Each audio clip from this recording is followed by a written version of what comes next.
నమస్తే V3 news లక్ష్యం సమాజం నేను మీ శోభ ముందుగా హెడ్లైన్స్ రైతు సంక్షేమమే సీఎం కేసీఆర్ ధ్యేయం రైతు బంధు దేశానికి ఆదర్శమన్న మంత్రులు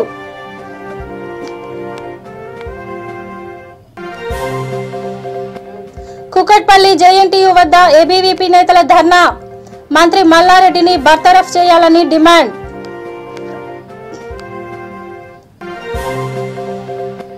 ములుగు జిల్లాలో కాంగ్రెస్ నేతల ఆందోళన రైతు వ్యతిరేక చట్టాలను రద్దు చేయాలని డిమాండ్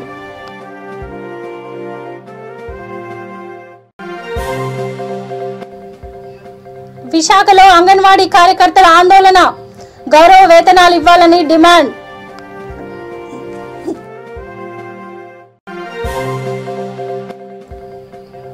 విశాఖలో రింగు వలల వివాదం మత్స్యకార గ్రామాల్లో ఉద్రిక్తత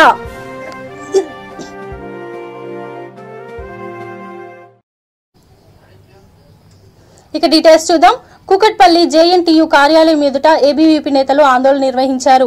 న్యాక్ గుర్తింపు కొరకు తప్పు ధ్రువపత్రాలను సమర్పించిన మంత్రి మల్లారెడ్డికి చెందిన కళాశాలల గుర్తింపు పత్రాలను పునఃపరిశీలించి వాటిపై చర్యలు తీసుకోవాలని నిరసన వ్యక్తం చేశారు. వెంటనే మంత్రి మల్లారెడ్డిని పదవి నుండి బర్తరఫ్ చేయాలని డిమాండ్ చేశారు. అనంతరం యూనివర్సిటీ రిజిస్ట్రార్ మంజూర్ హుస్సేన్ కు మల్లారెడ్డి కళాశాలలపై చర్యలు తీసుకోవాలంటూ వినతి పత్రం అందజేశారు.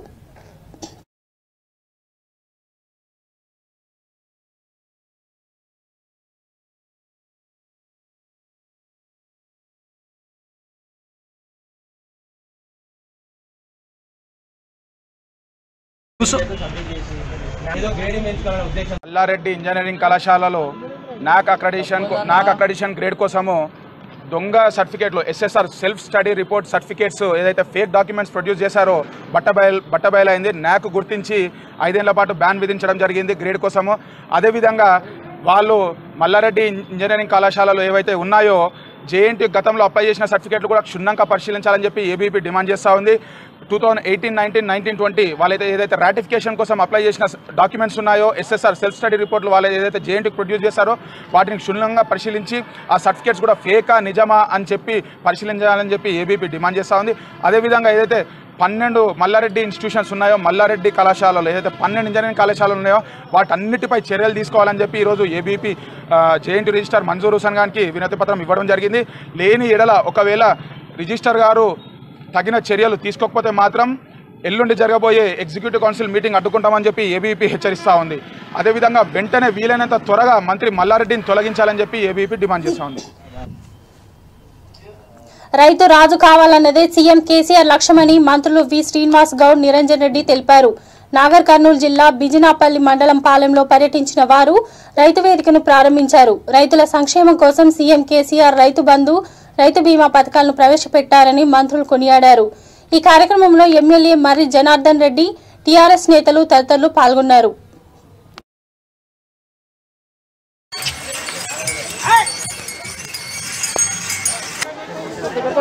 తెలంగాణ రాష్ట్రంకి వెళ్ళి 100 రూపాయలు పోతే 20 తెలంగాణ రాష్ట్రంకి వెళ్ళి 100 రూపాయలు పోతే 20 రూపాయలు వస్తున్నాయి. 70 రూపాయలు వాళ్ళే ఉంచుకుంటున్నారు. 29 రాష్ట్రాల్లో మన తెలంగాణ పైసలు వాడుకుంటున్నారు. 29 రాష్ట్రాల్లో మా సీఎం కేసీఆర్ గారు ఫోటో పెడితే ఇక్కడ అందరు చెప్తున్నారు, అందరికి పంచాయతీ చెప్తున్నారు. వాళ్ళు అని అడగారు, అరే మీ అమ్మ గంజి వేసినవారు చూసి కాగలు చూపించాలి. తల్లి గంజి పోయిన బతికేంత బతుకుంటే ఎంత కన్నా తల్లిదండ్రులకు అన్నం పెట్టిన దేవుళ్ళు అంటేనే తల్లిదండ్రులు విన్నారా. తల్లిదండ్రులు దైవం కళ్ళ ముందు దేవుని ఇచ్చిపెట్టి యాదో దేవుడు అనుకుంటా పోతే వాళ్ళకి ప్రతిఫలం ఉంటుందా? కనుక మీరు ఎవరు పడుచుకోకండి, మీరు ఎవరు పడుచుకోం. మేము మా కళ్ళ ముందర పేదరికం పోవాలి, ఈ కుల వ్యవస్థ పోవాలి, ఈ దళితం పోవాలి, అందరు బతకాలి, చదువుకోవాలి, అందరు గొప్పలు కావాలి, అందరు ధనవంతులు కావాలి. ఏ కులమైనా వెనకటి రోజుల ఊర్లలో మన పెద్ద రైతు ఉంటే అందరం మామ అని చెప్పి అందరం కలిసిమెలిసి ఉండేది. రాను రాను మొత్తం దొరకాలని మళ్ళా పూర్వవైభవం రావాలి. పెద్ద రైతు ఊరికొచ్చి దున్నాలి, అందరు రైతులు పండుకోవాలి, రైతు వేదికలకు కూర్చోవాలి, మాట్లాడుకోవాలి, ఒకరి కష్టాలు పంచుకోవాలి. గ్రామాలలో ఎలా డిమాండ్ ఎంత అయిందంటే ఆదివారం వచ్చిందంటే ఏమైనా భూమి దొరుకుతామని చెప్పి కార్లో వెళ్తా ఉన్నారు. పట్టణం విడిచిపెట్టి వస్తాం పోయి పట్టణంలో ఉంటే కష్టం, పల్లెటూరులో వస్తే ఇంకా 4 రోజులు ఎక్కువ బతుకుతామని చెప్పి ఊరు నెంబర్ చూసి మీరు కూడా తాండాలలో మోసం చేసి భూమి అమ్మితే కొనుక్కుంటామంటే అమ్మకండి. 4 రోజులు లోపల పట్టుకొని నీళ్లు మీకు కూడా వస్తాయి. మేము ఉన్నాం. నిరంజన్ రెడ్డి గారు, మేము, జనార్దన్ రెడ్డి గారు, దామోదర్ రెడ్డి గారు, జిల్లా ఉమ్మడి జిల్లా ఎమ్మెల్యేలను కానీ ఎమ్మెల్సీలను కానీ రైతు సంఘం. మీ మనసులో ఉన్న విషయాలు ఏమైనా రాకపోతే మీటింగ్ అయిపోయినాక ఇన్ని 5 నిమిషాలు కూర్చుంటాం.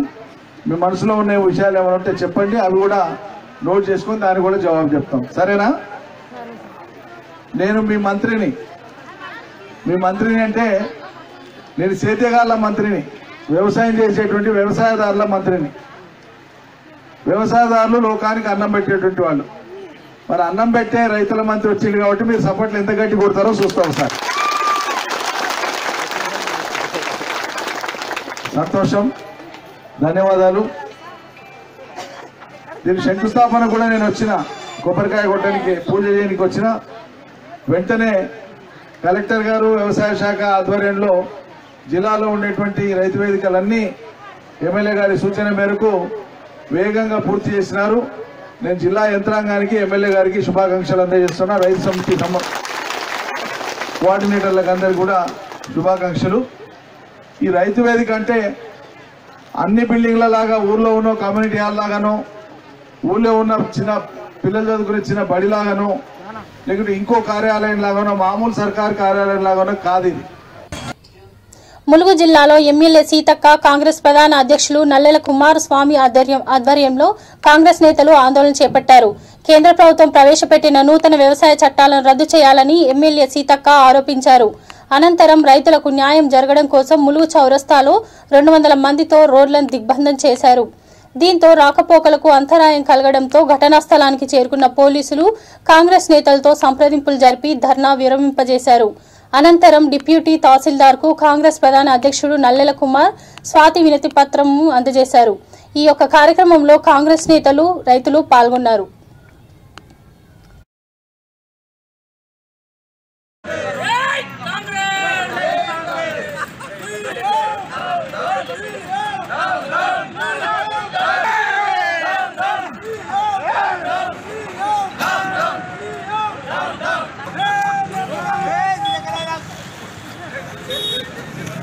రమేష్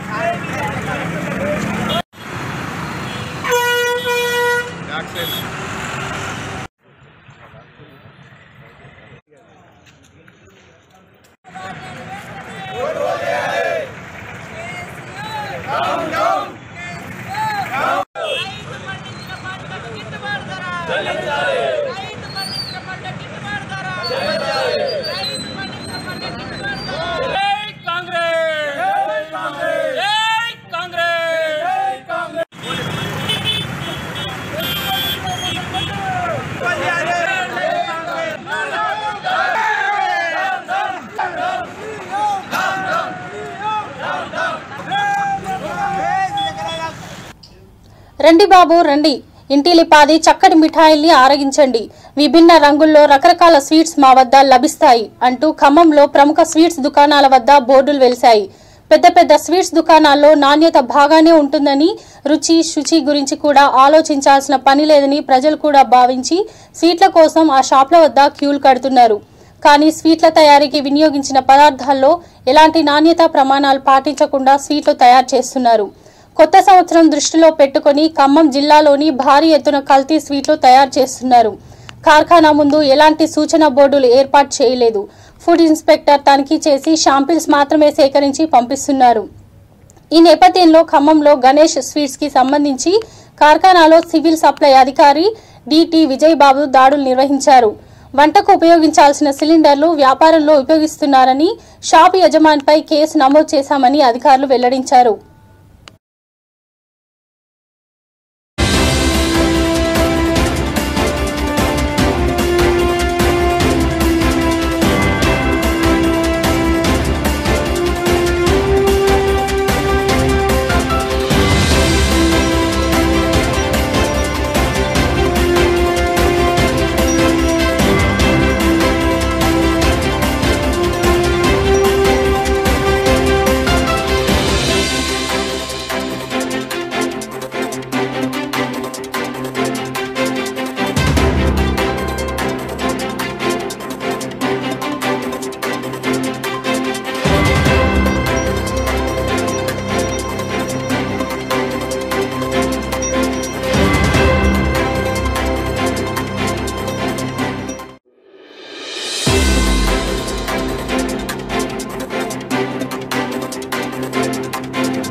జనసేన అధ్యక్షుడు పవన్ కళ్యాణ్ పై వైసీపీ మంత్రులు చేసిన వ్యాఖ్యలపై ఆ పార్టీ నేత శివశంకర్ స్పందించారు.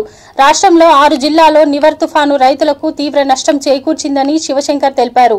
రైతుల సమస్యలపై పవన్ అండగా ఉండి రైతులకు భరోసా ఇచ్చారని, రైతులకు నష్టపరిహారంపై ప్రభుత్వం గాలికి వదిలేసిందని విమర్శించారు.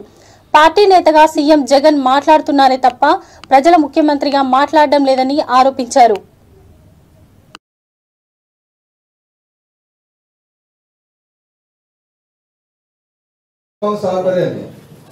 క్రిమినల్ రోడ్ సైడ్ రౌడీ మీకు ఎలక్షన్ లో గెలవచ్చు కానీ ఎలక్షన్ లో రౌడీలకు ఓట్లు వేసినంత మాత్రాన రౌడీలు ఓడిపోయావు అది ఇది అంటారు.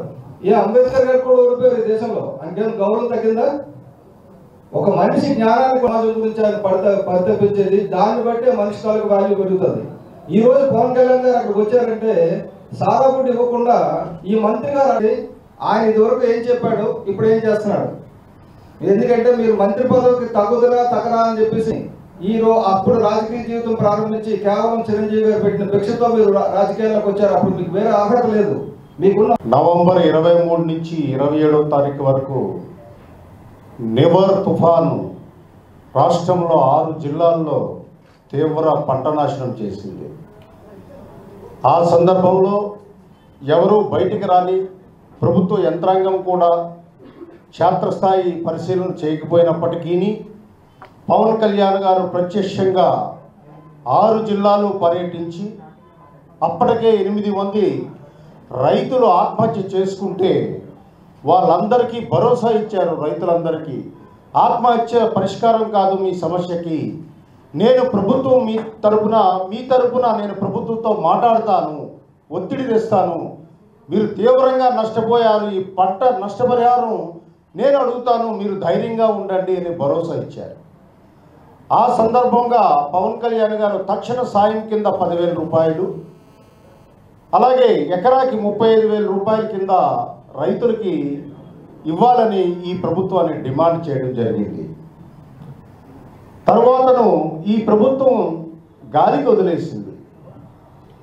వదిలేసి దాని గురించి పట్టించుకోకపోతే మొన్న 28వ తారీఖుని అన్ని జిల్లాల్లో కూడా కలెక్టర్లకు విజ్ఞాపన పత్రం ఇచ్చాం. నివార్ తుఫాను రైతులకి నష్టపరిహారం ఇవ్వాలి అని చెప్పి. అగ్గమేఘాల మీద ఎప్పుడైతే పవన్ కళ్యాణ్ గారు జనసేన నాయకులు అన్ని కలెక్టరేట్లో విజ్ఞాపన పత్రాలు ఇచ్చారో ఈ ప్రభుత్వం అగమేఘాల మీద 2 జీవోలు విడుదల చేసింది. 127వ జీవో, 128 జీవో. ఈ జీవోలు విడుదల చేసి పేపర్లో పెద్ద ప్రకటనలు ఇచ్చింది.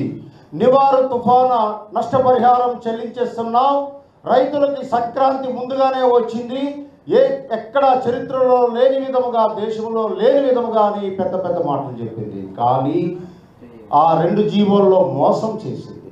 ఏమిటి అనంటే రైతు భరోసా కింద 3వ విడత విడుదల చేసింది. రైతు భరోసా అంటే ఏమిటి? మీరు ఎన్నికల వాగ్దానంలో నవరత్నాల్లో ఒక రత్నం అది ఇస్తామని మీరు ప్రజలకి ఆ రోజు భరోసా ఇచ్చి ఓట్లు వేయించుకున్నారు కాబట్టి అది మీరు ఇచ్చి తీరాలి అందరికీ కూడా. అది ఇచ్చి ఇన్పుట్ సబ్సిడీ ఎప్పుడైనా సరే పంట దిగుబడి తగ్గేటప్పుడు స్వామినాథన్ కమిషన్ రిపోర్టు ప్రకారం మనం ఏమీ చేయలేకపోతున్నట్లయితే రైతు దెబ్బతింటున్నాడని చెప్పేసి నేషనల్ అగ్రికల్చర్ పాలసీలో ఇన్పుట్ సబ్సిడీ రైతులకు ఇవ్వాలనే ఉద్దేశంతో ఇది అన్ని రాష్ట్రాల్లో ఉన్న స్కీమ్. ఇది ఉదాహరణకి మీకు పంజాబ్లో 31% ఇస్తారు, మహారాష్ట్ర, హర్యానా, మన రాష్ట్రం 4వ స్థానంలో ఉంది. పెద్ద ఇచ్చారు క్రిమినల్ రోడ్ సైడ్ రౌడీ మీకు ఎలక్షన్ లో గెలవచ్చు కానీ ఆర్థిక అవసరాలకు రుణ యాప్ల ద్వారా రుణాలను తీసుకుని వేధింపులకు గురయ్యే బాధితులు పోలీస్ స్టేషన్లో ధైర్యంగా ఫిర్యాదు చేయవచ్చని సిసిఎస్ ఏసీపీ శ్రావణ్ కుమార్ వెల్లడించారు. గాజువాక 2వ పట్టణ పోలీస్ స్టేషన్తో పాటు సైబర్ స్టేషన్లో రుణ యాప్లకు సంబంధించి ఫిర్యాదులు అందాయన్నారు. పేయింగ్ గెస్ట్ వ్యాపారం సాగించే గోపాలపట్నంకు చెందిన సత్యనారాయణ కోవిడ్ నేపథ్యంలో ఆర్థిక అవసరాల నిమిత్తం సుమారు 50 రుణ యాప్ల ద్వారా 4 లక్షల వరకు రుణం తీసుకున్నాడని, వీటిలో 90% తిరిగి చెల్లించడం జరిగిందన్నారు. మిగిలిన సొమ్ముకు గడువు కోరినా ఇవ్వకుండా యాప్ల నిర్వాహకులు కాల్ సెంటర్ల ద్వారా వేధింపులకు గురి చేశారని పేర్కొన్నారు. అతని ఫిర్యాదు మేరకు సైబర్ క్రైమ్ పోలీస్ స్టేషన్లో కేసు నమోదు చేసి విచారణ సాగుతుందని పోలీసులు తెలిపారు.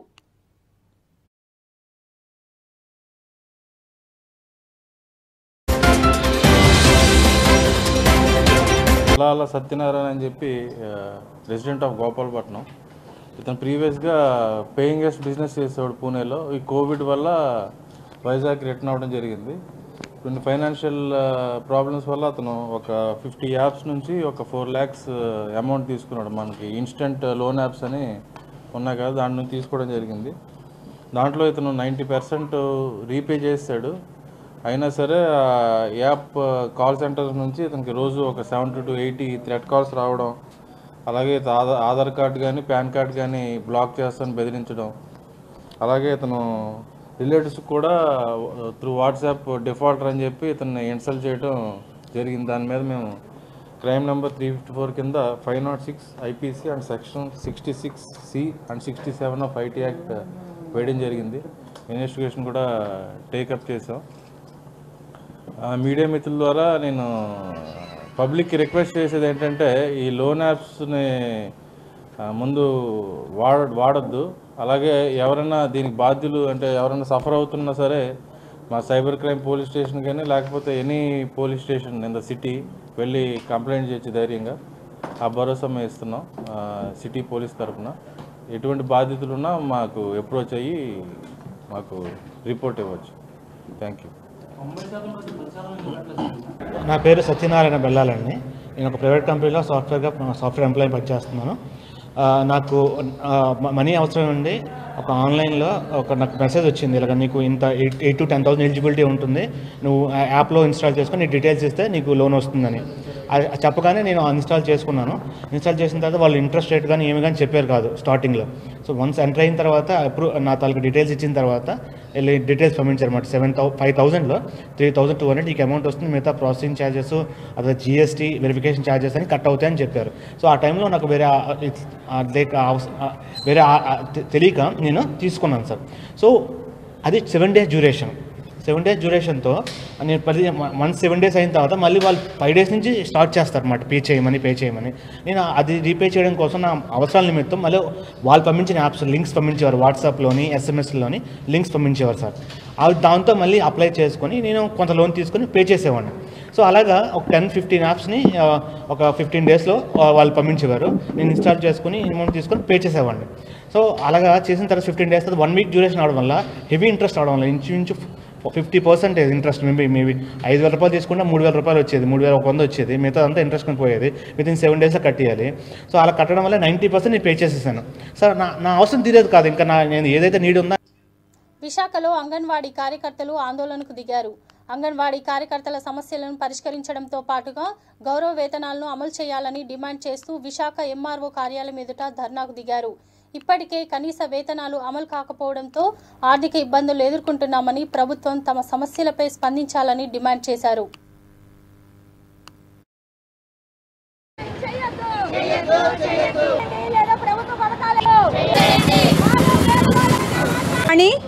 నేను CITU కార్యదర్శిని. అర్హులైన ఆశా అంగన్వాడీలకు అమ్మఒడి, ఇళ్ల స్థలాలు ఇవ్వాలి, ఇతర ప్రభుత్వ సంక్షేమ పథకాలు అమలు చేయాలని చెప్పి 2 ASHA workers union, anganwadi workers and helpers union రాష్ట్ర కమిటీ పిలుపు మేరకు ఈరోజు ఇక్కడ విశాఖపట్నం తహసీల్దార్ కార్యాలయం దగ్గర ధర్నా నిర్వహిస్తున్నాము. మేము జగనన్నను కోరేది ఒకటే, అన్నా మేము పర్మనెంట్ ఉద్యోగస్తులం కాము, మాకు పర్మనెంట్ జీతాలు ఇవ్వటం లేదు, మాకు కేవలం 10,000 రూపాయల జీతం మాత్రమే వస్తుంది. ఈ 10,000 రూపాయల జీతానికి ఇప్పుడు మాకు సంక్షేమ పథకాలు అమలు చెయ్యము అంటే మాకు అన్యాయం చేస్తున్నట్లన్నా. పాదయాత్రలో మీరు ఏం చెప్పారు? మాకు వేతనాలు పెంచుతాము, మమ్మల్ని సురక్షితంగా చూస్తాము, ఆడపిల్లల వల్లనే ఈ ప్రభుత్వం బాగుంటుంది, ఆడపిల్లలకు రూపాయి విలువ తెలుసు, ఆడవాళ్ళని అభివృద్ధి చేస్తాము అని చెప్పారన్న. ఇప్పుడు నువ్వు 10,000 వేతనం ఇస్తున్నందుకు మాకు రేషన్ కార్డు తీసేస్తావు, అమ్మఒడి తీసేస్తావు, ఇళ్ల స్థలాలు ఇవ్వవు, చేయూత ఇవ్వవు, ఆసరా ఇవ్వవు, మొత్తం మాకు అన్యాయం చేస్తున్నావన్న. మాలో డబ్బున్న వాళ్ళు ఉంటే వాళ్ళకి ఇవ్వక, మాలో ఎవరైతే అర్హులు ఉన్నారో ప్రభుత్వ పథకాలు పొందడం కోసం అర్హతల లిస్టు ప్రకటించావు. 300 యూనిట్లకు మించి కరెంట్ రాకూడదు, అలాగే కారు ఉండకూడదు, తర్వాత ఏమో ఇన్కమ్ ట్యాక్స్ రిటర్న్స్ ఫైల్ చేయకూడదు, ఇంతకు మించి ఇల్లు ఉండకూడదు, ఇంతకు మించి పొలం ఉండకూడదు అని ఒక 6 బ్యారికేడ్స్ పెట్టావు, ఒక 6 అనర్హతలు ప్రకటించావు. వాటిని మాకు వర్తింపచేయు. మాలో ఎవరికైతే ఈ అర్హతలు ఉన్నాయో, ఎవరికైతే కార్ లేదో, ఎవరైతే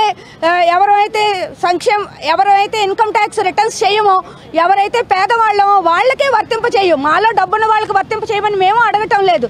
కానీ ఈ వేతనం చూపించి, గౌరవ వేతనం చూపించి మాత్రం మాకు అన్యాయం చేసే పని చేయకు జగనన్న. దయచేసి మా గురించి ఆలోచించు.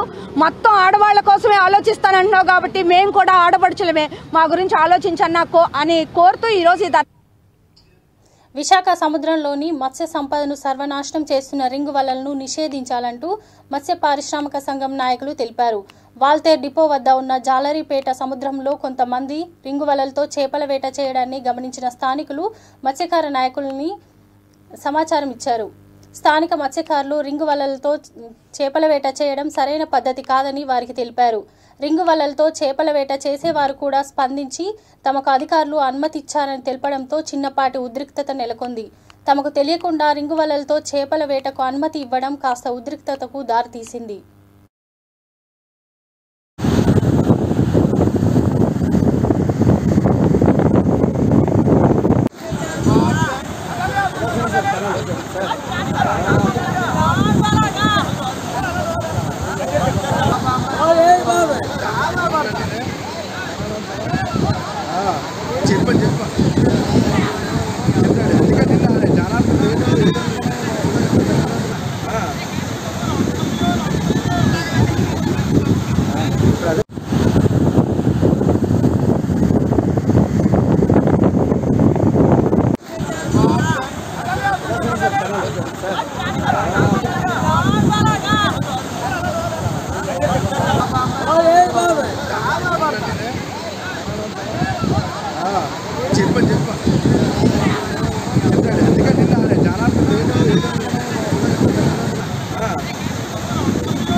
విజయనగరం జిల్లా నెల్లిమర్ల మండలంలోని రామతీర్థం దేవస్థానంలో కోదండరాముడి విగ్రహాన్ని గుర్తు తెలియని దుండగులు ధ్వంసం చేశారు.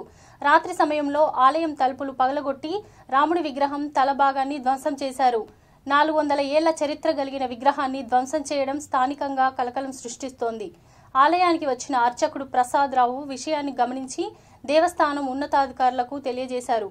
సమాచారం అందుకున్న జిల్లా ఎస్పీ బి రాజకుమారి ఆలయానికి వచ్చి ధ్వంసమైన విగ్రహాన్ని పరిశీలించారు.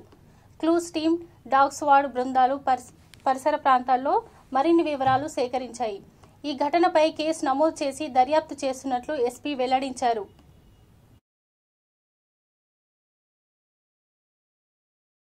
నెల్లిమర్ల మండలంలో ఉన్నటువంటి రామతీర్థం గ్రామంలో ఉన్నటువంటి రామతీర్థాల పుణ్యక్షేత్రంలో ఈ కొండ మీద రామలక్ష్మణులు మరియు సీతమ్మ వారి విగ్రహాలు ఇక్కడ సుమారు 400 సంవత్సరాల క్రితం ప్రతిష్ఠించబడ్డాయి. ఆ విగ్రహాల్లో రాములు వారి విగ్రహం మధ్యలో ఉన్నటువంటి ఈ విగ్రహం యొక్క శిరస్సును కావాలని ఎవరో ఆగంతకులు ఇస్తుంది. సో శిరస్సు కూడా కనిపించకుండా పోయింది.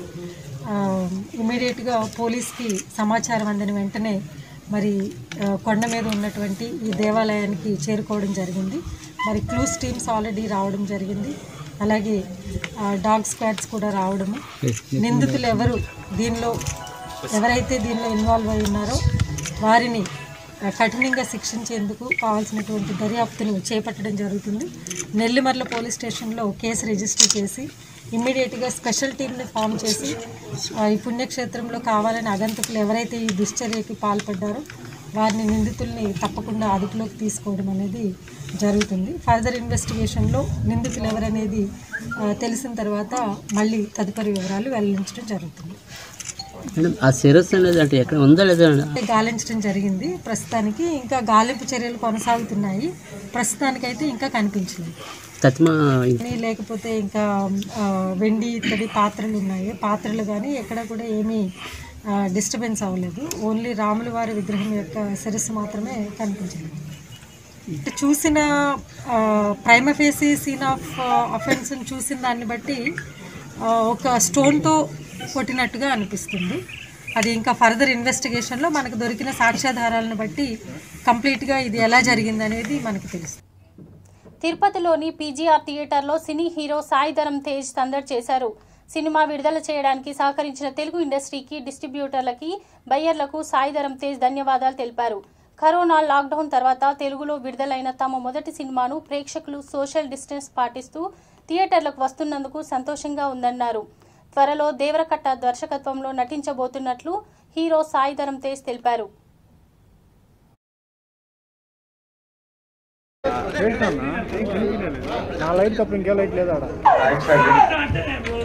మీ అందరికి మీరు కానీ మా ఇండస్ట్రీ కానీ మీ అందరికి మేము హ్యాట్స్ ఆఫ్ చెప్పాలి.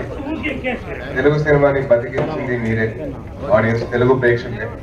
చాలా ఆనందంగా ఉంది ఇవాళ వచ్చి మిమ్మల్ని ఇలా కలుసుకోవడంలో నాకు చాలా ఆనందంగా ఉంది.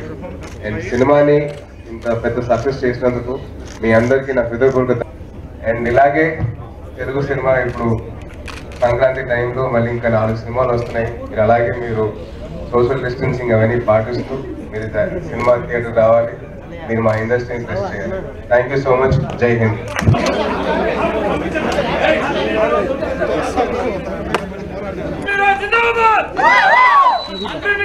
First of all Telugu film industry వాళ్ళందరికీ నేను చాలా థ్యాంక్స్ చెప్పుకోవాలండి. ఎందుకంటే మా సినిమా రిలీజ్ అన్నప్పటి నుంచి మాకు ప్రొడ్యూసర్స్ నుంచి, హీరోస్ నుంచి, ప్రొడక్షన్ హౌసెస్ నుంచి, డిస్ట్రిబ్యూటర్స్ దగ్గర నుంచి, ఎగ్జిబిటర్స్ దగ్గర నుంచి, అందరి దగ్గర నుంచి సపోర్ట్ ఉండడం వల్లే ఇవాళ సినిమా థియేటర్లో రిలీజ్ అయింది. అండ్ అది మాకు చాలా సపోర్టివ్గా ఉన్నారు. అండ్ చాలా థ్యాంక్స్ చెప్పుకోవాలి నేను ఆ విషయంలో. అండ్ సెకండ్, ప్రేక్షకులు సినిమా థియేటర్కి వస్తారా రారా అని చెప్పేసి ఒక చిన్న కన్ఫ్యూషన్లో మేము అందరూ ఉన్నాం. బట్ ప్రేక్షకులు వస్తారు, వచ్చారు అని చెప్పేసి మా సినిమా ద్వారా ప్రూవ్ అయింది. సో చాలా థ్యాంక్ఫుల్ అండి మేము ఆడియన్స్కి. సినిమాని థియేటర్లో చూస్తున్నారు, ఆ ఎక్స్పీరియన్స్ వాళ్ళు పొందుతున్నారు. సో చాలా ఆనందంగా ఉంది ఆ విషయంలో. అండ్ చాలా గర్వంగా ఉందండి నేను తెలుగు ఫిలిం ఇండస్ట్రీలో ఒక హీరో అని. ఎందుకంటే ఇంతమంది కలిసికట్టుగా ఒక సినిమా రిలీజ్కి హెల్ప్ చేశారంటే అది మామూలు విషయం కాదు. చాలా హ్యాపీగా ఉంది అండ్ చాలా గర్వంగా ఉందండి. So very thankful to Telugu film industry. అలాగే మన తెలుగు ఆడియన్సెస్కి చాలా థ్యాంక్ఫుల్గా ఉన్నాను. చాలా ఆనందంగా ఉంది ఇవాళ కలెక్షన్స్ చూస్తుంటే. అలాగే జనాలు థియేటర్స్కి వచ్చి సోషల్ డిస్టెన్సింగ్ నార్మ్స్ పాటిస్తూ వాళ్ళు సినిమాని చూస్తున్నారు, ఎంజాయ్ చేస్తున్నారు. నాకు ఆ విషయంలో మటుకు చాలా గర్వంగా ఉంది. అట్ ది సేమ్ టైం చాలా హ్యాపీగా ఉంది. Thank you. ప్రతి సినిమా నాకు ఇంపార్టెంట్ అండి. ప్రతి సినిమా నుంచి ఏదో నేర్చుకున్నాను. సో అన్ని సినిమాలు నాకు ఇష్టం. నెక్స్ట్ దేవకట్ట గారితో ఒక సినిమా చేస్తానండి. మెసేజ్ అంటే చాలా చిన్న లైన్ అండి. మేము అనుకుంది ఏంటంటే ఒక 20 నుంచి 30 ఏళ్ళ ఒక అబ్బాయి జర్నీ. తను ఎలా అయితే తను సింగిల్గా ఉంటే బెస్ట్ అని చెప్పి అనుకుంటాడో, దాని తర్వాత తను ఫేస్ చేసిన సిచ్యువేషన్స్ని ఎలాగ తన్ని. బులెటిన్ ముగించే ముందు హెడ్లైన్స్. రైతు సంక్షేమమే సీఎం కేసీఆర్ ధ్యేయం. రైతు బంధు దేశానికి ఆదర్శమన్న మంత్రులు.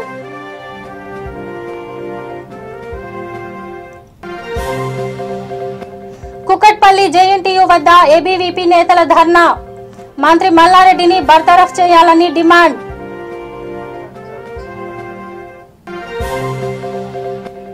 ములుగు జిల్లాలో కాంగ్రెస్ నేతల ఆందోళన. రైతు వ్యతిరేక చట్టాలను రద్దు చేయాలని ధర్నా.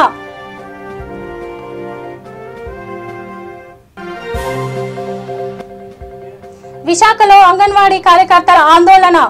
గౌరవ వేతనాలు ఇవ్వాలని డిమాండ్.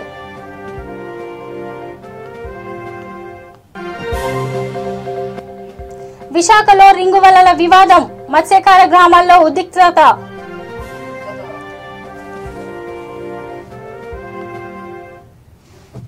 ఇవి అప్డేట్స్. చూస్తూనే ఉండండి V3 న్యూస్. లక్ష్యం సమాజహితం.